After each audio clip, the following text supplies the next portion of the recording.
Bed ಚಾರ್ಜಸ್ನ ಅವರು add ಮಾಡಿದ್ದಾರೆ. ನನಗೆ ಮೆಡಿಸಿನ್ಗೆ ಸ್ವಲ್ಪ ಜಾಸ್ತಿ ಅಮೌಂಟ್ ಖರ್ಚಾಯಿತು. ಆಲ್ಮೋಸ್ಟ್ ನನಗೆ 3700 ರೂಪಾಯಿ ಮೆಡಿಸಿನ್ ಬರ್ಕೊಟ್ಟಿದ್ದವರು ಒಂದು ಸಿಂಗಲ್ ಟೈಮ್ಗೆ. ಇಷ್ಟೆಲ್ಲ ಏನಿದೆ ಇದೆಲ್ಲ ಮೆಡಿಸಿನ್ ಸ್ಲಿಪ್ಪು. 1 ಡೇಗೆ 2 to 3 ಟೈಮ್ ಶುಗರ್ ಟೆಸ್ಟ್ ಮಾಡಿಸ್ತಾರೆ. ಮೆಡಿಸನ್ದು ಒಂದು ಪ್ಯಾರಾಗ್ರಾಫ್ ಬರೀತೀವಲ್ಲ ಅಷ್ಟು ಮೆಡಿಸಿನ್ ಬರೆದಿದ್ದಾರೆ. ನಾರ್ಮಲ್ ಡೆಲಿವರಿಗೆ ಈ ಹಾಸ್ಪಿಟಲಲ್ಲಿ, ಸಿಸರಿನ್ಗೂ ಅಲ್ಲಿ ಜಾಸ್ತಿ ಚಾರ್ಜಸ್ ಮಾಡಲ್ಲ. ಬೇರೆ ಕಡೆ ಎಲ್ಲಾದರೂ ಹೋಗಿದ್ದಿದ್ರೆ ಮಿನಿಮಮ್ ಅಂದರೂ ನಿಯರ್ ಟು 50,000 ಆಗಿರ್ತಿತ್ತು ನಮಗೆ. ತುಂಬಾ ಜನ BGS ಹಾಸ್ಪಿಟಲ್ ಅಲ್ಲಿ ಚೆಕಪ್ ಮಾಡಿಸ್ತಿದ್ದೀರಾ.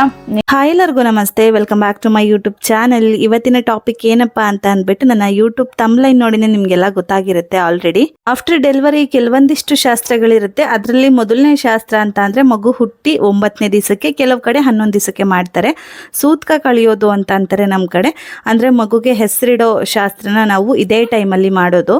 ಸೊ ಅದಕ್ಕೋಸ್ಕರ ಪೂಜೆ ಮಾಡ್ಸೋಣ ಅಂತ ಅಂದ್ಬಿಟ್ಟು ಇವತ್ತು ಅಂದ್ರೆ ಭಾನುವಾರ ನಾವು ಈ ಶಾಸ್ತ್ರನ ಇಟ್ಕೊಂಡಿದ್ದೀವಿ.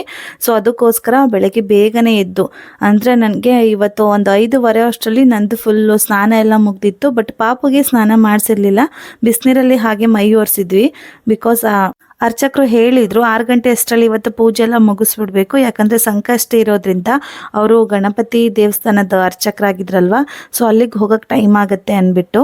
ಸೊ ನೆನ್ನೆನೆ ಎಲ್ಲ ಪೂಜೆಗೆ ಏನೇನು ಐಟಮ್ಸ್ ಎಲ್ಲ ಬೇಕು ಎಲ್ಲ ಲೀಸ್ಟ್ ಎಲ್ಲ ಹಾಕಿಸ್ಕೊಂಡ್ಬಿಟ್ಟು ನನ್ನ ಹಸ್ಬೆಂಡ್ ಎಲ್ಲ ತಗೊಂಬಂದು ರೆಡಿ ಮಾಡಿ ಇಟ್ಕೊಂಡಿದ್ರು. ಅಂಡ್ ಬೆಳಗ್ಗೆ ಒಂದು 4 ಗಂಟೆಗೆ ಎದ್ದು ನೀರೆಲ್ಲ ಕಾಯಿಸಿ ನನಗೆ ಸ್ನಾನ ಮಾಡಿಸಿ, ಅವರು ಸ್ನಾನ ಮಾಡಿ ಮನೆಯೆಲ್ಲ ನೀಟ್ ಮಾಡಿಕೊಂಡು ದೇವ್ರ ಪೂಜೆಗೆಲ್ಲ ರೆಡಿ ಮಾಡಿ ಇಟ್ಟು, ಅರ್ಚಕರು ಏನಿದ್ದಾರೆ ಅವರು ಸೂತ್ಕ ಕಳ್ದು ಹೋಗಿದ ತಕ್ಷಣ ದೇವ್ರ ಪೂಜೆ ಸ್ಟಾರ್ಟ್ ಮಾಡಬೇಕಲ್ವಾ, ಅದಕ್ಕೆ ಪೂರ್ತಿ ರೆಡಿ ಮಾಡಿ ಇಟ್ಕೊಂಡು ಪೂಜೆ ಕುತ್ಕೊಂಡ್ರು ಅವರು. ಬಟ್ ನನಗೆ ಸ್ಯೂಚರ್ ಮಾಡಿದ ಪೈನ್ ತುಂಬ ಹೆವಿಯಾಗಿತ್ತು, ಇನ್ನು ಜಾಸ್ತಿ ಇತ್ತು. ಇನ್ನು 9 ದಿವಸ ಆಗಿರೋದ್ರಿಂದ ಸ್ಯೂಚರ್ ಪೇನ್ ಇನ್ನೂ ಕಮ್ಮಿ ಆಗಿಲ್ಲ. ನೆಲದಲ್ಲಿ ಕುತ್ಕೊಳ್ಳೋಕೆ ಆಗ್ತಿರ್ಲಿಲ್ಲ, ತುಂಬ ಕಷ್ಟಪಟ್ಟು ಕುತ್ಕೊಂಡೆ. ಅರ್ಚಕರು ಎಷ್ಟೊಂದು ಸತಿ ಹೇಳಿದರು ಆಗಿಲ್ಲ ಅಂದರೆ ಚೇರ್ ಮೇಲೆ ಕುತ್ಕೊಳ್ಳಿ ಅಮ್ಮ ಅಂತ. ಬಟ್ ಚೇರ್ ಮೇಲೆ ಕುತ್ಕೊಳ್ಳೋಕೆ ಆಗೋದಿಲ್ಲ. ಬಟ್ ಇಬ್ಬರು ಕುತ್ಕೊಂಡು ಕೆಲವೊಂದು ಮಂತ್ರ ಹೇಳಬೇಕು ಅಂಡ್ ಕೆಲವೊಂದಕ್ಕೆ ಪೂಜೆ ಮಾಡಬೇಕು. ಸ್ವಲ್ಪ ಹೊತ್ತು ಆದರೆ ಕುತ್ಕೊಳ್ಳಿ, ಇಲ್ಲಾಂದರೆ ಬೇಡ ಅಂದರು. ಏನು ಒಂದು 10 to 20 ನಿಮಿಷ ಅಲ್ವಾ, ಅದರಲ್ಲೂ ಕೂಡ ಮಧ್ಯದಲ್ಲಿ ಎದ್ದು ನಿಂತ್ಕೋತಿದ್ದೆ ನಾನು. ಹಾಗೆ ಮ್ಯಾನೇಜ್ ಮಾಡ್ಕೊಂಡು ಕುತ್ಕೊಂಡ್ರೆ ಆಯಿತು ಅಂದ್ಬಿಟ್ಟು ಕುತ್ಕೊಂಡು ಪೂಜೆನೆಲ್ಲ ಸ್ಟಾರ್ಟ್ ಮಾಡಿಕೊಂಡೆ. ಪೆಕ್ಕಮ್ಮ ಇನ್ನೂ ಎದ್ದಿರಲಿಲ್ಲ. ಅವಳಿಗೆ ಎಬ್ಬರಿಸಿ ಸ್ನಾನ ಕಳಿಸ್ಬೇಕು ಅನ್ನೋ ಅಷ್ಟರಲ್ಲಿ ಅರ್ಚಕ್ರನ್ನ ಕರ್ಕೊಂಡು ಬಂದೇ ಬಿಟ್ರು ನನ್ನ ಹಸ್ಬೆಂಡು. ಸೊ ಅವ್ರಿಗೆ ಕೇಳಿದ್ವಿ, ಪರವಾಗಿಲ್ಲ ಇನ್ನು ತುಂಬ ಚಳಿ ಇದೆ, ಪಾಪ ಮಲ್ಕೊಳ್ಳಿ ಅಂದರೆ ಪೆಕ್ಕಮ್ಮ ಮಲ್ಕೊಳ್ಳಿ, ನೀವಿಬ್ಬರೇ ಸಾಕು ಪೂಜೆಗೆ ಅಂದರು. ಸೊ ಅವಳಿಗೆ ಮತ್ತೆ ರಿಟರ್ನ್ ಕಳಿಸಿ ರೂಮಲ್ಲಿ ಪಾಪು ಹತ್ರ ಮಲಗಿಸ್ಬಿಟ್ಟು ನಾವು ಪೂಜೆಗೆ ಬಂದು ಕುತ್ಕೊಂಡಿದ್ದು. ಸೊ ಹಾಗಾಗಿ ಅವಳು ಈ ಶಾಸ್ತ್ರನೆಲ್ಲ ಮೊಬೈಲಲ್ಲೇ ನೋಡಿದ್ದು, ಡೈರೆಕ್ಟಾಗಂತೂ ನೋಡಲಿಲ್ಲ. ಆ್ಯಂಡ್ ಪಾಪಗೆ ಏನು ಹೆಸರು ಇಟ್ವಿ ಅಂದ್ಬಿಟ್ಟು ನಾನು ಅವಳಿಗೆ ಮೊಬೈಲಲ್ಲಿ ತೋರಿಸಿದ್ದು ವಿಡಿಯೋದಲ್ಲಿ. ಅವಳು ಡೈರೆಕ್ಟಾಗಿ ಕೇಳಿಸ್ಕೊಂಡಿಲ್ಲ ಪಾಪ ಹೆಸರು ಏನು ಇಟ್ವಿ ಅಂದ್ಬಿಟ್ಟು. ಆ್ಯಂಡ್ ಇನ್ನೊಂದೇನಪ್ಪ ಈ ವಿಡಿಯೋದಲ್ಲಿ ಅಂತ ಅಂದರೆ, ತುಂಬ ಜನ ನನಗೆ ಡೆಲಿವರಿ ವ್ಲಾಗ್ ಅಪ್ಲೋಡ್ ಮಾಡಿದಾಗ ಕಮೆಂಟ್ ಮಾಡಿದ್ರಿ ಅಲ್ವಾ ಮೇಡಮ್, ನಿಮಗೆ ಡೆಲಿವರಿ ಅಮೌಂಟ್ ಎಷ್ಟಾಯಿತು, ಹಾಸ್ಪಿಟಲ್ ಬಿಲ್ ಎಷ್ಟಾಯಿತು ಟೋಟಲ್ ಹೇಳಿ, ನಮಗೂ ಯೂಸ್ ಆಗುತ್ತೆ ಆ್ಯಂಡ್ ನಾವು ಅದೇ ಹಾಸ್ಪಿಟಲಲ್ಲಿ ತೋರಿಸ್ತಿದ್ದೀವಿ ಅಂತ ಅಂದ್ಬಿಟ್ಟು. ಸೊ ಈ ವಿಡಿಯೋ ಲಾಸ್ಟಲ್ಲಿ ನಾನು ಅದ್ರ ಬಗ್ಗೆ ಕಂಪ್ಲೀಟಾಗಿ ಒಂದು ವಿಡಿಯೋನ ಮಾಡಿ ಹಾಕಿದ್ದೀನಿ. ಡೆಲಿವರಿಗೆ ಅಂತ ಅಮೌಂಟ್ ಎಷ್ಟಾಯಿತು ಆ್ಯಂಡ್ ಮೆಡಿಸಿನ್ಸ್ಗೆ ಅಮೌಂಟ್ ಎಲ್ಲ ಎಷ್ಟಾಯಿತು ಅಂತ ಸಪ್ರೇಟಾಗಿ ಕ್ಲಿಯರಾಗಿ ಹೇಳಿದ್ದೀನಿ. ನೀವು ವಿಡಿಯೋನ ಎಂಟುವರೆಗೂ ನೋಡಿದ್ರೆ ಗೊತ್ತಾಗುತ್ತೆ.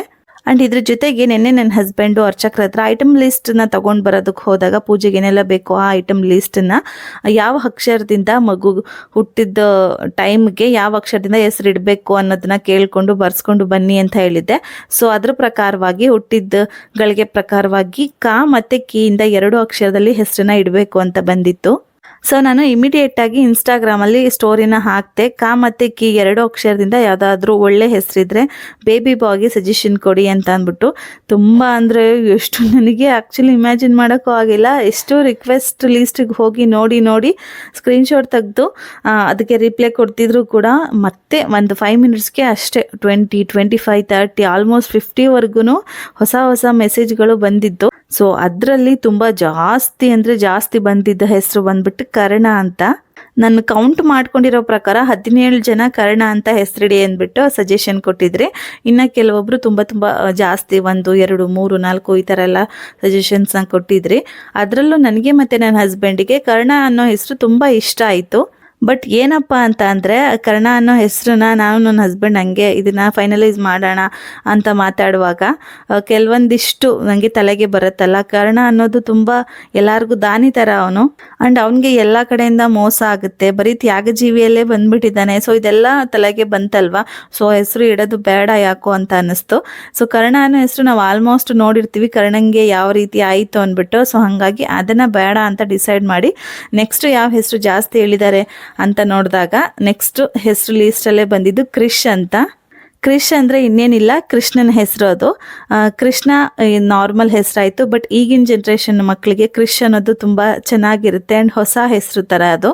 ಸೊ ಅದನ್ನೇ ಇಡೋಣ ಅಂತ ಫೈನಲ್ ಮಾಡಿದ್ವಿ. ಆ್ಯಂಡ್ ನಾವು ಅಂದ್ಕೊಂಡಂಗೆ ಮಾರ್ನಿಂಗ್ ಅರ್ಚಕರು ಬಂದಾಗ ಅವ್ರ ಮುಂದೆನೂ ಹೇಳಿದ್ವಿ, ಕರ್ಣ ಮತ್ತು ಕ್ರಿಶ್ ಅನ್ನೋ 2 ಹೆಸರನ್ನ ನೋಟ್ ಮಾಡ್ಕೊಂಡಿದ್ದೀವಿ, ಯಾವುದಿಟ್ರೆ ಚೆನ್ನಾಗಿರುತ್ತೆ ಅಂತ ಕೇಳೋದಕ್ಕೆ ಕರ್ಣ ಬೇಡ ತಾಯಿ ಅಂದರು ಅವರು. ಬಿಕಾಸ್ ಅವ್ರು ಫಸ್ಟ್ ಹೇಳಿದ ತಕ್ಷಣ ಕರ್ಣ ಅಲ್ಪಾಯುಷಿ ಕರ್ಣ ಅಂತ ಇಡಬೇಡಿ, ಬೇರೆ ಇನ್ನೊಂದು ಇದೆಯಲ್ಲ ಕ್ರಿಶ್ ಅಂತ, ಅದೇ ಚೆನ್ನಾಗಿದೆ, ಅದನ್ನೇ ಇಟ್ಬಿಡಿ. ಮಕ್ಕಳು ಕರೆಯೋ ಹೆಸರಲ್ಲಿ ಅವರು ಮುದ್ದು ಅನ್ನೋ ಥರ ಅನ್ನಿಸ್ಬೇಕು. ಕ್ರಿಶ್ ಅಂತ ಎಲ್ಲ ಕರಿತಿದ್ರೆ ಕರೆಯೋರ್ಗೂ ಕೂಡ ಪ್ರೀತಿಯಿಂದ ಇರುತ್ತೆ. ನೀವೊಂದು ಕೆಲಸ ಮಾಡಿ, ಅದೇ ಹೆಸರಿಡಿ, ಚೆನ್ನಾಗಿರೋದು ಸೆಲೆಕ್ಟ್ ಮಾಡ್ಕೊಂಡಿದ್ದೀರಾ. ಅವನು ಬೆಳೆಯೋ ಅಷ್ಟರಲ್ಲಿ ಆ ಹೆಸರು ಕರೆಕ್ಟಾಗಿ ರೂಢಿಗತವಾಗಿರುತ್ತೆ ಆ ಜನ್ರೇಷನ್ಗೆ ಅಂತೆಲ್ಲ ಹೇಳಿದ್ರು. ಸೊ ನಮಗೂ ಅದೇ ಸರಿ ಅಂತ ಅನ್ನಿಸ್ತು, ಅದೇ ಹೆಸರನ್ನ ಫೈನಲೈಸ್ ಮಾಡಿದ್ವಿ. ಬಟ್ ನನಗಂತೂ ಸ್ಟಾರ್ಟಿಂಗ್ ಸಜೆಷನ್ಸ್ ಬರುತ್ತೆ, ಬಟ್ ಇಷ್ಟು ಬರುತ್ತೆ ಅಂದ್ಕೊಂಡಿರಲಿಲ್ಲ. ಒಂದು 10ರಿಂದ 15 ಬರ್ಬೋದು ಕಮೆಂಟ್ಗಳು ಅಥವಾ ಮೆಸೇಜಸ್ ಅಂತ ಅಂದ್ಕೊಂಡಿದ್ದೆ. ಅಷ್ಟೊಂದು ರಿಪ್ಲೈಸ್ ನೋಡಿ ನನಗಂತೂ ತುಂಬ ಶಾಕ್ ಆಯಿತು. ನಿಮ್ಮೆಲ್ಲರಿಗೂ ತುಂಬ ಅಂದರೆ ತುಂಬಾ ಥ್ಯಾಂಕ್ ಯು. ನಾನು ಹಾಕೋ ಒಂದೇ ಒಂದು ಸ್ಟೋರಿಗೆ ಸುಮ್ಮನೆ ನೋಡಿದೆ, ಸ್ವೈಪ್ ಅಪ್ ಮಾಡ್ದೇನೆ ರಿಪ್ಲೈ ಕೊಡ್ತೀರಾ. ಆ್ಯಂಡ್ ತುಂಬ ಜನಗಳು 17ರಿಂದ 18 ಮೆಸೇಜ್ 1 2 3 ಅಂತೆಲ್ಲ ಹಾಕಿ ಗೂಗಲಿಂದ ಡೌನ್ಲೋಡ್ ಮಾಡ್ಕೊಂಡಿರೋದೆಲ್ಲ ಕಳಿಸಿದ್ರಿ. ನನಗೆ ನೋಡಿ ತುಂಬ ಖುಷಿ ಆಯಿತು. ನಿಮ್ಮೆಲ್ಲರಿಗೂ ಥ್ಯಾಂಕ್ ಯು ಅಂದರೆ ಥ್ಯಾಂಕ್ ಯು ಸೋ ಮಚ್, ಎಷ್ಟು ಹೇಳಿದ್ರೂ ಸಾಕಾಗಲ್ಲ. ನೆಕ್ಸ್ಟ್ ಪೂಜೆ ಎಲ್ಲ ಮಾಡ್ಕೋತಾ ಇದ್ವಿ. ಲಾಸ್ಟ್ಗೆ ಪಾಪನ ಕರ್ಕೊಂಬನ್ನಿ ಅಂತ ಹೇಳಿದ್ರು. ಪಾಪು ಅಲ್ಲಿವರೆಗೂ ಅದು ಮೈಯೆಲ್ಲ ಒರೆಸ್ಬಿಟ್ಟು ಹೊಸ ಬಟ್ಟೆ ಹಾಕಿ ಮಲಗಿಸಿದೆ, ನೀಟಾಗಿ ಪ್ಯಾಕ್ ಮಾಡಿ. ಚಳಿ ಇತ್ತು ಅಂತ, ಸ್ವಲ್ಪ ಬಿಸಿಲು ಹತ್ತುತ್ತಾ ಇದೆ ಅನ್ನೋ ಹಂಗೆ ಕರೆಸಿದ್ರು. ಸ್ವಲ್ಪ ಟೈಮೇ ಆಗೋಯ್ತು, 6 ಗಂಟೆಗೆ ಹೋಗಬೇಕು ಅಂತ ಬಂದಿದ್ರು. ಸ್ಟಿಲ್ 6:15 ಆದರೂ ಪೂಜೆ ಮುಗ್ದಿರಲಿಲ್ಲ. ಸೊ ಕರ್ಕೊಂಬಂದು ತೊಡೆ ಮೇಲೆ ಕೂರಿಸಿ ಆದಮೇಲೆ ನಾನು ಜೊತೆಗೆ ಬಂದೆ. ಅಲ್ಲಿವರೆಗೂ ನಾನು ಶಾಸ್ತ್ರಕ್ಕೇನೂ ಕೂತಿರಲಿಲ್ಲ, ನನ್ನ ಹಸ್ಬೆಂಡ್ ಒಬ್ಬರೇ ಮಾಡ್ತಾಯಿದ್ರು, ಕೂತ್ಕೊಳ್ಳೋಕ್ಕಾಗಲ್ಲ ಅಂತ ಅಂದ್ಬಿಟ್ಟು. ಲಾಸ್ಟ್ಗೆ ಅವರು ಗಂಗಾ ಪ್ರೋಕ್ಷಣೆ ಮಾಡಬೇಕಾದ್ರೆ ಪಾಪು ಮತ್ತು ಸತಿಪತಿ ಇಬ್ಬರು ಇರಲೇಬೇಕು, ಬನ್ನಿ ಅಂತ ಕರೆದ್ರು ಅಂದ್ಬಿಟ್ಟು ಮತ್ತೆ ಬಂದ್ಬಿಟ್ಟು ಕೂತ್ಕೊಂಡೆ.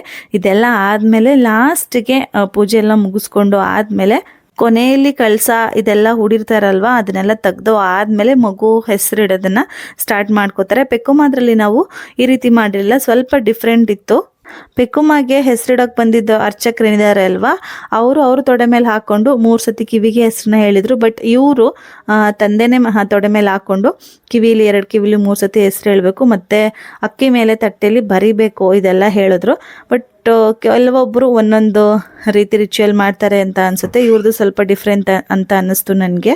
ಆ್ಯಂಡ್ ಒಂದು 10ರಿಂದ 15 ನಿಮಿಷ ಕೂತ್ಕೊಂಡಿದ್ದೆ. ಯಪ್ಪ ಎಷ್ಟೊತ್ತಿಗೆ ಎದ್ದು ಹೋಗ್ತೀನೋ ಅಂತ ಅನ್ನಿಸ್ತು. ನನ್ನ ಕೈಯಲ್ಲಿ ಒಬ್ಳಿಂದ ಎದ್ದು ಹೋಗೋ ಶಕ್ತಿನೂ ಇರಲಿಲ್ಲ. ನನ್ನ ಹಸ್ಬೆಂಡ್ ಫಸ್ಟ್ ಎದ್ದು ಆಮೇಲೆ ನಾನು ಎತ್ತಬೇಕಿತ್ತು. ಫಸ್ಟ್ರಿಂದ ಬಿಟ್ಟರೆ ಸಾಕಪ್ಪ ಅನ್ನೋ ಥರ ಆಗೋಗ್ಬಿಟ್ಟಿತ್ತು. ಫೈನಲಿ ಅರ್ಚಕರನ್ನ ಕೇಳಿಬಿಟ್ಟು ನನ್ನ ಕೈಲಿ ಕುತ್ಕೊಳ್ಳೋಕೆ ಆಗ್ತಾನೆ ಇಲ್ಲ ಅಂತಂದೆ. ಸೊ ಅವರು ಎದೊಳ್ಳೆಮ್ಮ ಪರವಾಗಿಲ್ಲ, ಅವಾಗೆ ಹೇಳಿಲ್ವಾ ಅಂತ ಅಂದರು ಅಂತ ನಿಧಾನಕ್ಕೆ ಎದ್ಬಿಟ್ಟೆ.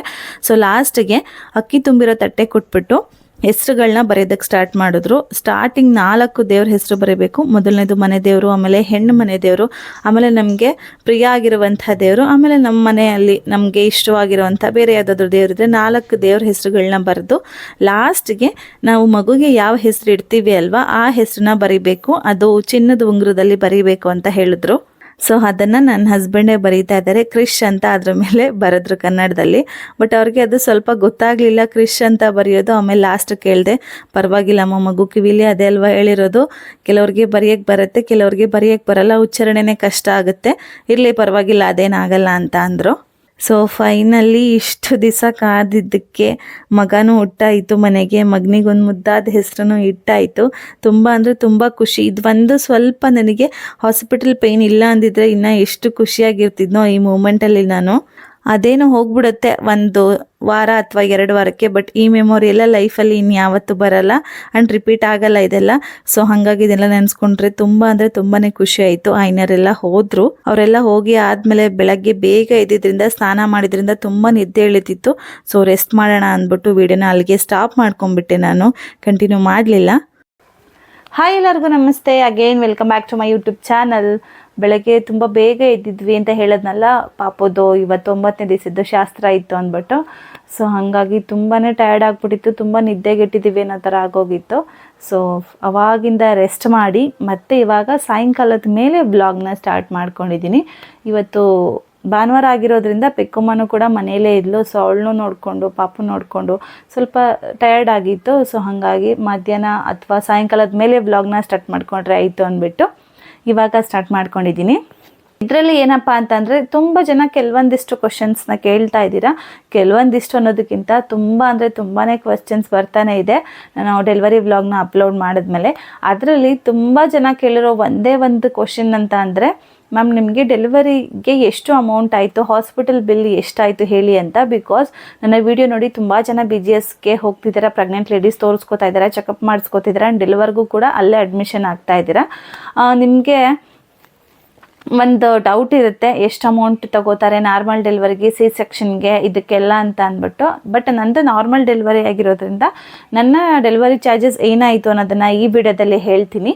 ಇನ್ನು ತುಂಬ ಜನ ಯಾವುದಾದ್ರೂ ಕ್ವಶನ್ಸ್ ಕೇಳಿದ್ದೀರಾ. ಡೆಲಿವರಿ ಪೇಯ್ನ್, ನಾರ್ಮಲ್ ಡೆಲಿವರಿ ಆಗಬೇಕಾದ್ರೆ ಪೇಯ್ನ್ ಬರುತ್ತಲ್ಲ, ಕಾನ್ಸ್ಟ್ರಕ್ಷನ್ ಬರುತ್ತಲ್ಲ, ಅದನ್ನು ಹೇಗೆ ನಾವು ತಡ್ಕೊಳ್ಳೋದು, ಅದ್ರ ಬಗ್ಗೆ ಒಂದು ವಿಡಿಯೋ ಮಾಡಿ ಅಂತ ಕೇಳಿದ್ದೀರಾ. ನನ್ನ ಬೇಬಿ ಮೂಮೆಂಟ್ಸ್ ಯಾವ ಕಡೆ ಇತ್ತು, ಬಾಯ್ ಬೇಬಿ ಸಿಮ್ಟಮ್ಸ್ ಏನಿತ್ತು ನಿಮಗೆ, ಇಷ್ಟೊಂದೆಲ್ಲ ಕೇಳಿದ್ದೀರಾ. ನಾನು ನೆಕ್ಸ್ಟ್ ವಿಡಿಯೋದಲ್ಲಿ ಕಂಪ್ಲೀಟ್ ಇದೆಲ್ಲದಕ್ಕೂ ಆನ್ಸರ್ ಮಾಡ್ತೀನಿ. ಬಟ್ ಈ ವಿಡಿಯೋದಲ್ಲಿ ಜಸ್ಟ್ ಹಾಸ್ಪಿಟಲ್ ಬಿಲ್ ಎಷ್ಟಾಯಿತು, ಎಷ್ಟು ಅಮೌಂಟ್ಗೆ ನಾವು ಒಂದು ನಾರ್ಮಲ್ ಡೆಲಿವರಿನ ಮಾಡಿಕೊಂಡು ಡಿಸ್ಚಾರ್ಜ್ ಮಾಡಿಸ್ಕೊಂಡು ಬಂದ್ವಿ ಅನ್ನೋದನ್ನು ಹೇಳ್ತೀನಿ. ಆ್ಯಂಡ್ BGS ಹಾಸ್ಪಿಟಲಲ್ಲಿ ಏನಪ್ಪ ಅಂತಂದರೆ ಡಾಕ್ಟರ್ ಫೀಸ್ ಇರೋದಿಲ್ಲ ಅಂತ ನಾನು ಆಲ್ರೆಡಿ ಹೇಳಿದ್ದೀನಿ. ಆ್ಯಂಡ್ ಬೆಡ್ ಚಾರ್ಜಸ್ ಇರೋದಿಲ್ಲ ಅಂತಲೂ ಕೂಡ ಹೇಳಿದ್ದೀನಿ. ಬಟ್ ಇಲ್ಲಿ ಬೆಡ್ ಚಾರ್ಜಸ್ನ ಅವರು ಆ್ಯಡ್ ಮಾಡಿದ್ದಾರೆ. ಅಂದರೆ ಅಷ್ಟೊಂದೇನು ಜಾಸ್ತಿ ಆ್ಯಡ್ ಮಾಡಿಲ್ಲ ಬೆಡ್ ಚಾರ್ಜಸ್ಸು. ನಿಮಗೆ ಮೆಡಿಸಿನ್ ಸಪ್ರೇಟ್ ಇರುತ್ತೆ. ಡಿಸ್ಚಾರ್ಜಿಂಗ್ ಟೈಮಲ್ಲಿ ಅವರು ಬಿಲ್ ಕೊಡ್ತಾರಲ್ಲ, ಅದರಲ್ಲಿ ಮೆಡಿಸಿನ್ ಯಾವುದು ಕೂಡ ಆ್ಯಡ್ ಮಾಡಿರಲ್ಲ. ಬಿಕಾಸ್ ಮೆಡಿಸಿನ್ನ ನಾವೇ ಅವರು ಏನೆಲ್ಲ ಲೀಸ್ಟ್ ಮಾಡಿ ಕೊಡ್ತಾರೆ ಅಲ್ವಾ, ಅದನ್ನು ನಾವು ಫಾರ್ಮಸಿಗೆ ಬಂದುಬಿಟ್ಟು ಗ್ರೌಂಡ್ ಫ್ಲೋರಲ್ಲಿ ಮೆಡಿಸಿನ್ಸ್ನ ತಗೋಬೇಕಾಗತ್ತೆ. ಸೊ ಅದ್ರ ಕಂಪ್ಲೀಟ್ ಅಮೌಂಟ್ ಏನಿರುತ್ತೆ ನಮ್ಮದೇ ಅಲ್ವಾ. ಸೊ ಡಿಸ್ಚಾರ್ಜಿಂಗ್ ಟೈಮಲ್ಲಿ only bed charges, in case ನಾವೇನಾದರೂ ಅಲ್ಲಿ ಸರ್ವಿಸಸ್ನ ತೊಗೊಂಡಿದ್ರೆ ಆ ಸರ್ವಿಸ್ ಚಾರ್ಜಸ್ಸು, ಮತ್ತು ಡೆಲಿವರಿಗೆ ಎಷ್ಟು ಚಾರ್ಜ್ ಆಯಿತು ಅಂದರೆ ನಾರ್ಮಲ್ ಡೆಲಿವರಿಗೆ ಎಷ್ಟು, C-ಸೆಕ್ಷನ್ಗೆ ಎಷ್ಟು, ಇಷ್ಟನ್ನೇ ಇನ್ಕ್ಲೂಡ್ ಮಾಡಿ ಬಿಲ್ನ ಕೊಡ್ತಾರೆ ಲಾಸ್ಟ್ ಡಿಸ್ಚಾರ್ಜ್ ಆಗೋ ಟೈಮಲ್ಲಿ. ಸೊ ನಮಗೆ ಮೆಡಿಸನ್ಗೆ ಸ್ವಲ್ಪ ಕಾಸ್ಟ್ ಜಾಸ್ತಿ ಆಯಿತು. ಡಿಸ್ಚಾರ್ಜ್ಗೆ ಬೆಡ್ ಚಾರ್ಜಸ್ ಇರ್ಬೋದು ಅಥವಾ ನಾರ್ಮಲ್ ಡೆಲಿವರಿ ಫೀಸ್ ಇರ್ಬೋದು, ನಾವು ಅದರ್ ಸರ್ವಿಸಸ್ ತೊಗೊಂಡಿರ್ತೀವಲ್ವ, ಈ NST ಲೈಕ್ ಈ ಥರದ್ದು, ಅದಕ್ಕೆ ಹೋಲಿಸ್ಕೊಂಡ್ರೆ ನನಗೆ ಮೆಡಿಸಿನ್ಗೆ ಸ್ವಲ್ಪ ಜಾಸ್ತಿ ಅಮೌಂಟ್ ಖರ್ಚಾಯಿತು. ನಾನು ಆವಾಗಲೇ ಹೇಳ್ದಂಗೆ, ಅಂದರೆ ನಾನು ಲಾಸ್ಟ್ ವಿಡಿಯೋದಲ್ಲಿ ಹೇಳಿರೋ ಥರ ನನಗೆ 12:30ಗೆ ಪೇಯ್ನ್ ಬರೋ ಇಂಜೆಕ್ಷನ್ನ ಕೊಟ್ಟಿದ್ದು ಅಂತ ಹೇಳಿದೆ. ಆ ಒಂದು ಸಿಂಗಲ್ ಟೈಮ್ಗೆ ಆಲ್ಮೋಸ್ಟ್ ನನಗೆ 3,700 ರೂಪಾಯಿ ಮೆಡಿಸಿನ್ ಬರ್ಕೊಟ್ಟಿದ್ದವರು ಒಂದು ಸಿಂಗಲ್ ಟೈಮ್ಗೆ. ಆ ಟೈಮ್ಗೆ ಅಂದರೆ ಎಲ್ಲದಕ್ಕೂ ಅಷ್ಟೇ ಆಯಿತು, ಎಲ್ಲ ಟೈಮಲ್ಲೂ ಜಾಸ್ತಿ 3,000 4,000 ಆಯಿತು ಮೆಡಿಸಿನ್ಗೆ ಅಂತ ಇಲ್ಲ.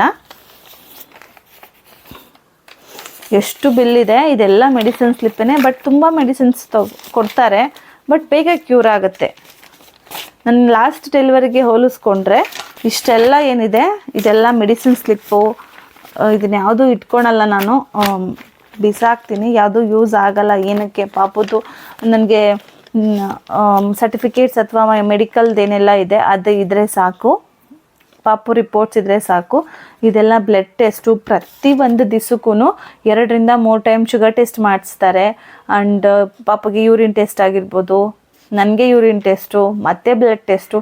1 ಡೇಗೆ 2 to 3 ಟೈಮ್ ಶುಗರ್ ಟೆಸ್ಟ್ ಮಾಡಿಸ್ತಾರೆ. ಒಂದು ಶುಗರ್ ಟೆಸ್ಟ್ ಬಂದ್ಬಿಟ್ಟು ಅಮೌಂಟು 60 ರೂಪೀಸು ಕಾಣಿಸ್ತೈತಾ, 60 ರೂಪಾಯಿನ ಚಾರ್ಜ್ ಮಾಡ್ತಾರೆ. ಸೊ ಇದೆಲ್ಲ ಕೂಡ ನೀವು ನೋಡ್ತಿದ್ದೀರಲ್ವ ಮೆಡಿಸಿನ್ದು. ಮತ್ತು ನಾವು ಎಲ್ಲ ಲ್ಯಾಬಲ್ಲಿ ಟೆಸ್ಟ್ಗಳು ಮಾಡಿಸಿರ್ತೀವಲ್ವ, ಇಷ್ಟು ಫುಲ್ಲು ದೊಡ್ಡದೇನಿದೆ. ನಾನು ಅವಾಗಲೇ ಹೇಳೋದಲ್ಲ 3,700 ಚಿಲ್ಲರೆಗೆ ಮೆಡಿಸಿನ್ ತರಿಸಿದ್ರು ಅಂತ. ಇಷ್ಟು ಫುಲ್ಲು ಮೆಡಿಸಿನ್ದು ಬಿಲ್ ಇದು. ಇಷ್ಟು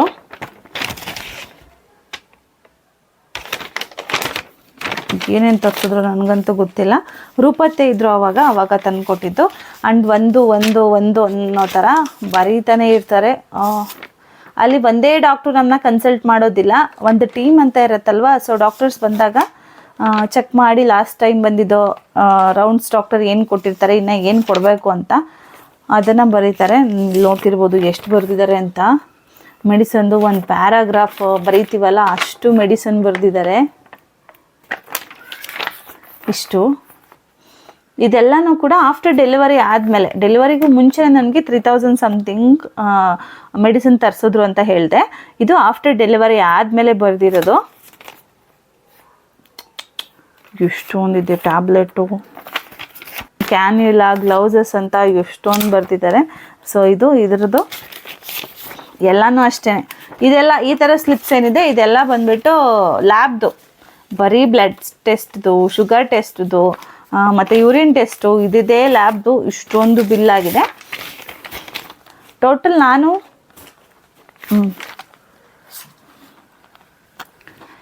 ಆಫ್ಟರ್ ಡೆಲಿವರಿ ಅಂದರೆ ಆಫ್ಟರ್ ಡೆಲಿವರಿ ಆಗಿ ಡಿಸ್ಚಾರ್ಜ್ ಮಾಡಿಕೊಂಡು ಮನೆಗೆ ಬಂದಾದಮೇಲೆ ನಾನು ನನ್ನ ಹಸ್ಬೆಂಡ್ ಎಷ್ಟು ಎಲ್ಲ ಫೋನ್ಪೇ, ಜಾಸ್ತಿ ಫೋನ್ಪೇನೇ ಮಾಡಿರೋದು, ಕ್ಯಾಶ್ ಎಲ್ಲೋ ಚಿಕ್ಕಾಪುಟ್ಟದಷ್ಟೇ ಅಷ್ಟೇ ಕೊಟ್ಟಿರೋದಲ್ವ. ಸೊ ಫೋನ್ಪೇಲಿ ನಾವೆಲ್ಲ ಕೌಂಟ್ ಮಾಡಿ ನೋಡ್ಕೊಂಡಾಗ ಒಂದು 10,000ದಷ್ಟು ಮೆಡಿಸನ್ಗೆ ಖರ್ಚಾಗಿದೆ. ಫುಲ್ ಟೋಟಲ್ ನಾನು ಅಡ್ಮಿಷನ್ ಆದಾಗಿಂದ ಹಿಡಿದು ಡೆಲಿವರಿವರೆಗೂ ಮಗುಗೆ ಚಿಕ್ಕಪುಟ್ಟ ಸಿರಪ್ಪಿಂದ ಹಿಡಿದು ಎಲ್ಲದಕ್ಕೂ ಸೇರಿ ಒಂದು 10,000 ಅಷ್ಟು ಖರ್ಚಾಗಿದೆ. ಇನ್ನು ನೆಕ್ಸ್ಟ್ ಬಂದುಬಿಟ್ಟು ಡಿಸ್ಚಾರ್ಜ್ಗೆ ನಮಗೆ ಎಷ್ಟು ಅಮೌಂಟ್ ಆಯಿತು ಅಂತಂದರೆ, ಡಿಸ್ಚಾರ್ಜು ಕ್ಲಿಯರಾಗಿ ಕೊಟ್ಟಿದ್ದಾರೆ, ತೋರಿಸ್ತೀನಿ. ಇದು ಡಿಸ್ಚಾರ್ಜ್ ಆಗೋ ಟೈಮಲ್ಲಿ ಕೊಟ್ಟಿರೋಂಥದ್ದು. ನನಗೆ ಕಣ್ಣೇ ಕಾಣ್ತಿಲ್ವಲ್ಲ, ಯಾಕೆ ಇದೇನಾ ಕೊಟ್ಟಿರೋದು? ಇಲ್ಲಿ ಎಷ್ಟು ಅಮೌಂಟ್ ಹಾಕಿದ್ದಾರೆ ಅಂತಂದರೆ 5,500 ರುಪೀಸ್ ಹಾಕಿದ್ದಾರೆ. 1,100 ರುಪೀಸ್ ಡಿಸ್ಕೌಂಟು, 4,400 ರೂಪಾಯಿನ ನಾವು ಪೇ ಮಾಡಿದ್ದೀವಿ ಅಂದ್ಬಿಟ್ಟು. ನಾರ್ಮಲ್ ಡೆಲಿವರಿ ಫೀಸು ತೋರಿಸ್ತೀನಿ. ನಾರ್ಮಲ್ ಡೆಲಿವರಿಗೆ ಈ ಹಾಸ್ಪಿಟಲಲ್ಲಿ 3,000 ರುಪೀಸ್ ಅಷ್ಟೇ ಚಾರ್ಜ್ ಮಾಡ್ತಾರೆ. ಅದರಲ್ಲೂ 600 ಡಿಸ್ಕೌಂಟ್ ಕೊಟ್ಟು 2,400 ರೂಪಾಯಿನ ತೊಗೊಂಡಿದ್ದಾರೆ. ಮತ್ತು NST, ನಾವು ಮಗುದು ಹಾರ್ಟ್ ಬೀಟ್ ಹಾಕಿಸ್ಕೊತಾ ಇರ್ತೀವಿ ಅಲ್ವಾ, ಹಾರ್ಟ್ FHRದು ಕಂಟಿನ್ಯೂಸ್ ಆಗಿ ಫ್ರಿಕ್ವೆಂಟ್ಲಿ ಆಗಿ ಡೆಲಿವರಿ ಟೈಮಲ್ಲಿ ಚೆಕ್ ಮಾಡ್ತಾನೆ ಇರ್ತಾರೆ. ಸೊ ಅದು ಕೌಂಟ್ ಮಾಡ್ಕೋತಾರೆ ಅವರು, ಎಷ್ಟು ಸತಿ ನಾವು NSTನ ಮಾಡಿದ್ದೀವಿ ಅಂತ. ಸೊ ಅದನ್ನ ಹಾಕಿದ್ದಾರೆ. ಪರ್ NST ಬಂದ್ಬಿಟ್ಟು 200 ರುಪೀಸು. ಸೊ ನನಗೆ 2 NST ಮಾಡಿರೋದ್ರಿಂದ 80 ರುಪೀಸ್ ಡಿಸ್ಕೌಂಟ್ ಕೊಟ್ಟು 320 ರುಪೀಸ್ ಹಾಕಿದ್ದಾರೆ, 2 ಸತಿ NST ಮಾಡಿರೋದು. ನೆಕ್ಸ್ಟು ಮಲ್ಟಿ ಸ್ಪೆಷಲ್ ವಾರ್ಡ್, ನಾವು 5 ದಿವಸ ವಾರ್ಡಲ್ಲಿ ಇದ್ವಿ. ಸೊ ಪರ್ ಡೇಗೆ 300 ರುಪೀಸ್. ಸೊ ಪರ್ ಡೇಗೆ 300 ರುಪೀಸು. ಅದರಲ್ಲಿ 1,500 ಆಗೋದು 5 ದಿವಸಕ್ಕೆ 1,500 ರೂಪಾಯಿ ಆಗ್ತಿತ್ತು. 300 ರೂಪಾಯಿನ ಡಿಸ್ಕೌಂಟ್ ಮಾಡಿ 1,200 ರೂಪಾಯಿ ಹಾಕಿದ್ದಾರೆ. ಸರ್ವಿಸ್ ಚಾರ್ಜಸ್ ಬಂದ್ಬಿಟ್ಟು ಒಂದು ಸರ್ವಿಸ್ ಚಾರ್ಜಸ್ಸು ಪರ್ ಪರ್ಸನ್ಗೆ ಒಂದೇ ಸರ್ವಿಸ್ ಚಾರ್ಜಸ್ಸು. ಸೊ ಒಂದು ಸತಿ ನಂದು ಸರ್ವಿಸ್ ಚಾರ್ಜಸ್ ತೊಗೊಂಡಿರೋದವರು, ಅದು ಬಂದ್ಬಿಟ್ಟು 500. ಅದನ್ನು 100 ರುಪೀಸ್ ಮೈನಸ್ ಮಾಡಿ 400 ರುಪೀಸ್. ಟೋಟಲ್ ಅಮೌಂಟ್ ಬಂದ್ಬಿಟ್ಟು 5,500 ರೂಪಾಯಿ ಆಯಿತು. ಅದರಲ್ಲೂ ಕೂಡ 1,100 ಡಿಸ್ಕೌಂಟ್ ಮಾಡಿ 4,400 ರೂಪಾಯಿನ ಕಟ್ಟಿಸ್ಕೊಂಡಿದ್ದಾರೆ. ನಮಗೆ ನಾರ್ಮಲ್ ಡೆಲಿವರಿ ಎಲ್ಲ ಮಾಡಿಸ್ಕೊಂಡು ಆ್ಯಂಡ್ ಡಿಸ್ಚಾರ್ಜ್ ಎಲ್ಲ ಆಗಿ ಮನೆಗೆ ಬರೋ ಅಷ್ಟರಲ್ಲಿ ಹಾಸ್ಪಿಟಲ್ ಎಕ್ಸ್ಪೆನ್ಸಸ್ ಅಂತ ನಮಗೆ ಖರ್ಚಾಗಿರೋದು ಒಂದು 15,000ದಷ್ಟು ಖರ್ಚಾಗಿದೆ ಅಲ್ವ ರೀ. ಹಾಸ್ಪಿಟಲಿಂದ ಡಿಸ್ಚಾರ್ಜ್ ಮಾಡಿಸ್ಕೊಂಡು ಫುಲ್ಲು ಎಷ್ಟು ಅಮೌಂಟ್ ಖರ್ಚಾಯಿತು ಬರೀ ಹಾಸ್ಪಿಟಲ್ಗೆ ಅನ್ನೋದು ಇತ್ತು ಅಂತಂದರೆ ಬರೀ 15,000 ರೂಪಾಯಿ ನಮಗೆ ಖರ್ಚಾಗಿರೋದಷ್ಟೇ. ಆ್ಯಂಡ್ ಇನ್ನೊಂದೇನಪ್ಪ ಅಂತಂದರೆ, ನಮಗೆ ಹಾಸ್ಪಿಟಲ್ಗೆ ನನ್ನ ಹಸ್ಬೆಂಡು ಪಿಕ್ಕಮ್ಮ ಸ್ಕೂಲಿಗೆ ಬಿಡೋಕ್ಕೆ ಕರ್ಕೊಂಬರೋಕ್ಕೆ ಡೈಲಿ ಮಾರ್ನಿಂಗ್ ಬೆಳಗ್ಗೆ ಅಪ್ ಆ್ಯಂಡ್ ಡೌನ್ ಮಾಡ್ತಾನೆ ಇದ್ದರು. ನನಗೆ ಮಾತ್ರ ರೂಪತ್ತೆ ಮನೆಯಿಂದ ಊಟ ತಂದು ಕೊಟ್ಟರೆ, ಇನ್ನು ನನ್ನ ಹಸ್ಬೆಂಡ್ಗೆ ಪೆಕ್ಕಮ್ಮ ಇದ್ಲಲ್ಲ ಅವಾಗ ಅವಳು ಸ್ಕೂಲ್ಗೆ ಇದ್ರದ್ದೆಲ್ಲ ಎಕ್ಸ್ಪೆನ್ಸಸ್ ಅಂದರೆ ಊಟ ತಿಂಡಿದು ಓಡಾಡೋದೆಲ್ಲ ಖರ್ಚು ಮತ್ತು ಜ್ಯೂಸ್ ಅಂತೆ ಅದು ಇದು ಹಾಸ್ಪಿಟಲಲ್ಲಿ ಇದ್ದಾಗ ಇದೆಲ್ಲ ಸೇರಿ ಒಂದು 5,000. ನಾವು ಹಾಸ್ಪಿಟಲ್ದು ಬರೀ ಹಾಸ್ಪಿಟಲ್ದೇ ಅಂತ ಬಂದರೆ ಎಷ್ಟು ಖರ್ಚಾಯ್ತಪ್ಪ ನಾರ್ಮಲ್ ಡೆಲಿವರಿಗೆ ಅಂತ ಅಂದರೆ 15,000 ರೂಪಾಯಿ ಖರ್ಚಾಯಿತು. ಅದರ ಎಕ್ಸ್ಪೆನ್ಸಸ್ಗೆ ನಾವು ನೋಡಿಕೊಂಡ್ರೆ 5,000. ಟೋಟಲ್ 20,000ದಲ್ಲಿ ನಂದು ಪಾಪು ನಾರ್ಮಲ್ ಡೆಲಿವರಿ ಆಗಿ ಮನೆಗೆ ಕರ್ಕೊಂಬಂದಿದ್ದು ಇಷ್ಟೇ. ಆ್ಯಂಡ್ ಸಿಸರಿನ್ಗೂ ಅಲ್ಲಿ ಜಾಸ್ತಿ ಚಾರ್ಜಸ್ ಮಾಡಲ್ಲ. 5,000 6,000 ಅನಿಸುತ್ತಲ್ಲ ಸಿಸರಿನ್ ಒಬ್ಬರಿಗೆ. 6,000 ರೂಪಾಯಿ ಸಿಸರಿನ್ ಮಾಡಿಸ್ಕೋತೀವಿ ಅಂತಂದರೆ ಬರೀ ಸೆಕ್ಷನ್ ಮಾಡಿಸ್ಕೊಂಡ್ರೆ 6,000 ರುಪೀಸ್ ಚಾರ್ಜ್ ಮಾಡ್ತಾರೆ. ನಾವು ಎಷ್ಟು ದಿವಸ ಇರ್ತೀವಿ ಅದು ಬೆಡ್ ಚಾರ್ಜಸ್ಸು ಅದ್ರ ಮೇಲೆ ಡಿಪೆಂಡ್ ಆಗುತ್ತೆ. ಜಾಸ್ತಿ ಏನು ಅಂತ ನನಗೆ ಅನ್ನಿಸ್ಲಿಲ್ಲ. ಇವಾಗಿನ ಹಾಸ್ಪಿಟಲ್ ರೇಟ್ಸ್ಗಳಲ್ಲಿ ನೆನೆಸ್ಕೊಂಡ್ರೆ ಅಷ್ಟು ದೊಡ್ಡ ಹಾಸ್ಪಿಟಲ್, ಅಷ್ಟು ಚೆನ್ನಾಗಿ ಕೋಪ್ರೇಟ್ ಮಾಡೋ ಸ್ಟಾಫು, ಡಾಕ್ಟರ್ಸು ಮತ್ತು ಅಷ್ಟು ಚೆನ್ನಾಗಿ ಕೇರ್ ಮಾಡ್ತಾರೆ. ಅದಕ್ಕೆ ನಾವು ಅಷ್ಟು ಕೊಟ್ಟಿದ್ದು ತುಂಬ ಕಮ್ಮಿನೇ ಅಂತ ಅನ್ನಿಸ್ತು. ಬೇರೆ ಕಡೆ ಎಲ್ಲಾದರೂ ಹೋಗಿದ್ದಿದ್ರೆ ಮಿನಿಮಮ್ ಅಂದರೂ ನಿಯರ್ ಟು 50,000 ಆಗಿರ್ತಿತ್ತು ನಮಗೆ. ಸೊ ಹಾಗಾಗಿ ಇದು ಬೆಟರು. ತುಂಬ ಜನ ಕೇಳ್ತಿರ್ತೀರಾ, ಮೇಡಮ್ ನಾರ್ಮಲ್ ಡೆಲಿವರಿ ಇದೆಯಾ, ಇನ್ ಕೇಸ್ ಎಮರ್ಜೆನ್ಸಿ ಆದರೆ ಸೆಕ್ಷನಲ್ಲೇ ಮಾಡ್ತಾರಾ? ಪ್ರತಿಯೊಂದು ಕೂಡ ಇದೆ. ನಾರ್ಮಲ್ ಡೆಲಿವರಿ ಸಿ ಸೆಕ್ಷನು ಮಗು ಇನ್ ಕೇಸ್ ಎಮರ್ಜೆನ್ಸಿ ಕಂಡೀಷನ್ ಆಯಿತು ಅಂತ ಅಂದರೆ ICU ಯೂನಿಟ್ಸು ಎಲ್ಲ ಅಂದರೆ ಎಲ್ಲ ತುಂಬ 100ಗೂ 100% ಎಲ್ಲ ಫೆಸಿಲಿಟೀಸ್ನೂ ಇಟ್ಕೊಂಡಿದ್ದಾರೆ. ನೀವು ಆರಾಮ್ಸೆ ಹೋಗ್ಬೋದು. ತುಂಬ ಜನ BGS ಹಾಸ್ಪಿಟಲಲ್ಲಿ ಚೆಕಪ್ ಮಾಡಿಸ್ತಿದ್ದೀರಾ. ನನಗೆ ಹೆಂಗೆ ಗೊತ್ತು ಅಂತಂದರೆ ಎಷ್ಟೊಂದು ಜನ ಆಲ್ಮೋಸ್ಟ್ ನನ್ನ ಪ್ರೆಗ್ನೆನ್ಸಿ ಜರ್ನಿಯಲ್ಲಿ BGS ಹಾಸ್ಪಿಟ್ಲಿಗೆ ತೋರ್ಸೋಕೆ ಸ್ಟಾರ್ಟ್ ಮಾಡ್ದಾಗಿಂದ ಮೋರ್ ದೆನ್ ಒಂದು 15ರಿಂದ 20 ಜನ ಅಂತೂ ಮಾತಾಡ್ಸಿದ್ದೀರ ನನಗೆ. ನಾನು ನಿಮ್ಮ ವಿಡಿಯೋ ನೋಡ್ಕೊಂಡು ಬಂದಿದ್ದೀನಿ ಇಲ್ಲಿ ನನಗೆ ನಾರ್ಮಲ್ ಡೆಲಿವರಿ ಆಯಿತು ಆ್ಯಂಡ್ ನಾರ್ಮಲ್ ಡೆಲಿವರಿಗೆ ಅಡ್ಮಿಷನ್ ಆಗೋಕ್ಕೆ ಬಂದಿದ್ದೀನಿ, ಚೆಕಪ್ಪಿಗೆ ಬಂದಿದ್ದೀನಿ, ಇದೆಲ್ಲ ಹೇಳ್ಕೊಂಡಿದ್ದೀರಾ. ಸೊ ನಿಮಗೆ ಯಾರಿಗೆಲ್ಲ ಡೆಲಿವರಿಗೆ ಡೇಟ್ ತುಂಬ ಹತ್ತಿರ ಇದೆ ಅಲ್ವಾ, ನೀವು ಆರಾಮ್ಸೆ ಹೋಗಿ ಡಾಕ್ಟರ್ನ ಕನ್ಸಲ್ಟ್ ಮಾಡಿ ಅಡ್ಮಿಷನ್ ಆಗ್ಬೋದು. ಜಸ್ಟ್ ನಿಮಗೆ ಇಷ್ಟರಲ್ಲೇ ಮುಗ್ದೋಗುತ್ತೆ. ಇನ್ ಕೇಸ್ ಏನಾದರೂ ಕಾಂಪ್ಲಿಕೇಶನ್ ಇತ್ತು ಬೇಬಿಗೆ ಅಥವಾ ಮದರ್ಗೆ ಅಂದರೆ ಒಂದು 2ರಿಂದ 3 ಸಾವಿರ ಅಥವಾ ಅಟ್ಲೀಸ್ಟ್ 5,000 ಎಕ್ಸ್ಟ್ರಾ ಆದರೂ ಕೂಡ ಅದೇನು ದೊಡ್ಡ ಮಟ್ಟಿಗೆ ಅಂತ ಹೇಳ್ಕೊಳಕ್ಕಾಗಲ್ಲ. ಅದರ್ ಹಾಸ್ಪಿಟಲ್ಸ್ಗೆ ಹೋಲಿಸ್ಕೊಂಡ್ರೆ ತುಂಬ ದೊಡ್ಡ ಹಾಸ್ಪಿಟಲ್ ಅನ್ನೋದಕ್ಕಿಂತ ತುಂಬ ಹೈಜೀನು, ಕ್ಲೀನು ಮತ್ತು ಒಂಥರ ಮಲ್ಟಿ ಸ್ಪೆಷಾಲಿಟಿ ಹಾಸ್ಪಿಟಲ್ಸ್ ಇರುತ್ತಲ್ಲ ಅದೇ ರೀತಿ ಇದೆ. ಇನ್ನೊಂದು ಏನಪ್ಪ ಅಂದರೆ ಹಾಸ್ಪಿಟಲ್ ಹೆಂಗೆ ಇದ್ರೂ ಕೂಡ ನಮಗೆ ಟ್ರೀಟ್ಮೆಂಟ್ ಮಾಡೋ ಡಾಕ್ಟರು ಮತ್ತು ರೆಸ್ಪಾನ್ಸ್ ಮಾಡೋ ನರ್ಸ್ಗಳು, ಸ್ಟಾಫ್ಸ್ಗಳು ನಮಗೆ ಚೆನ್ನಾಗಿ ರಿಯಾಕ್ಟ್ ಮಾಡಬೇಕು ಆ ಸಿಚುವೇಷನಲ್ಲಿ ಅನ್ನೋದು ಇರುತ್ತಲ್ವ. ಅದಕ್ಕೆ ಬೆಸ್ಟ್ ಅಂದರೆ ಬೆಸ್ಟು.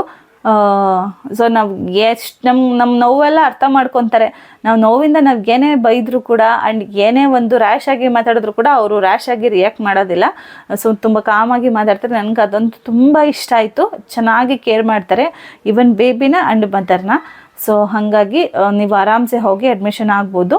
ನೀವು ಕೇಳಿದಂಥ ತುಂಬ ಕ್ವಶನ್ಸಲ್ಲಿ ಒಂದು ಕ್ವಶನ್ನ ನಾನು ಪಿಕ್ ಮಾಡಿ ಜಾಸ್ತಿ ಫ್ರೀಕ್ವೆಂಟ್ಲಿ ಆಗಿ ಬರ್ತಾ ಇರೋವಂಥ ಕಾಮನ್ ಕ್ವಶನ್ನ ಪಿಕ್ ಮಾಡಿಬಿಟ್ಟು ಆನ್ಸರ್ ಮಾಡಿದ್ದೀನಿ. ಸೊ ನಿಮಗೆ ಇನ್ನೂ ಏನಾದರೂ ಡೌಟ್ಸ್ ಇತ್ತು ನನ್ನ ಡೆಲಿವರಿ ವ್ಲಾಗಲ್ಲಿ ಅನ್ನೋದಿದ್ರೆ ಕಮೆಂಟ್ ಮಾಡಿ. ನಾನು ನೆಕ್ಸ್ಟ್ ವಿಡಿಯೋದಲ್ಲಿ ಎಲ್ಲ ಕ್ವಶನ್ಸ್ಗಳನ್ನೂ ಕೂಡ ತೊಗೊಂಡು ಒಂದೇ ವಿಡಿಯೋದಲ್ಲಿ ಆನ್ಸರ್ ಮಾಡಿ ಮುಗಿಸೋದಕ್ಕೆ ಟ್ರೈ ಮಾಡ್ತೀನಿ ಅಂತ ಹೇಳ್ತಾ ಥ್ಯಾಂಕ್ ಯು ಫಾರ್ ವಾಚಿಂಗ್. ಹೀಗೆ ಸಪೋರ್ಟ್ ಮಾಡ್ತಾನೆ ಇರಿ. ಈ ವಿಡಿಯೋ ನಿಮಗೆ ಇನ್ಫಾರ್ಮೇಟಿವ್ ಆಗಿತ್ತು ಅಂತಂದರೆ ಲಾಸ್ಟಲ್ಲಿ ಒಂದು ಲೈಕ್ ಮಾಡೋದನ್ನು ಮರಿಬೇಡಿ ಅಂತ ಹೇಳ್ತಾ ಬಾಯ್.